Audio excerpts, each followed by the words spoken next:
શું છે?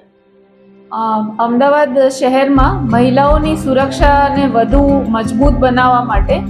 અમદાવાદ શહેર ક્રાઇમ બ્રાન્ચ દ્વારા આગામી 30 દિવસ માટે એક વિમેન્સ સેફટી માટે ડ્રાઈવનું આયોજન કરવામાં આવેલ છે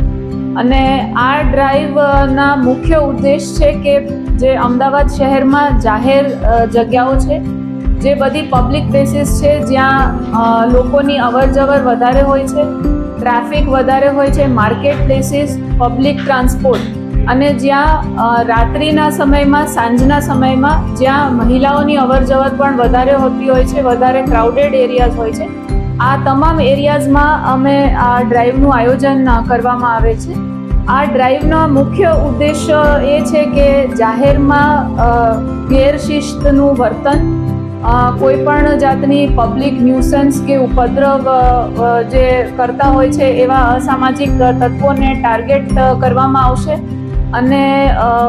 મહિલા મુસાફરો હોય, જે નાગરિકો હોય, ફેમિલી સાથે બહાર નીકળ્યા હોય, જાહેર જનતાના સભ્યો છે અને મહિલાઓ છે જે ઓફિસમાંથી રિટર્ન કરતા હોય, લેટ નાઇટ ઘરે જતા હોય કે ગમે ત્યાં બહાર શોપિંગ માટે નીકળ્યા હોય, તો આ લોકોને એક safe and secure environment provide કરવા માટે અમારી ક્રાઇમ બ્રાન્ચની ટીમ તેમજ સ્થાનિક પોલીસ સ્ટેશન્સની શી ટીમો અને મહિલા પોલીસ સ્ટેશન પૂર્વ, પશ્ચિમ અને IUCAWની એમ કરીને મહિલા સેલની ટીમો પણ આ મિક્સ્ડ ટીમ્સ ભેગી થઈને પેટ્રોલિંગ કરશે અને જ્યાં પણ આ પ્રકારના પબ્લિક ન્યુસન્સ ધ્યાન પર આવશે તો આમના વિરુદ્ધ કાયદેસરની કાર્યવાહી કરવામાં આવશે. જે કેસીસ આમાં આઈડેન્ટિફાઈ કર્યા છે, જે અગાઉ પણ શી ટીમ્સ અને મહિલા સેલની ટીમ્સે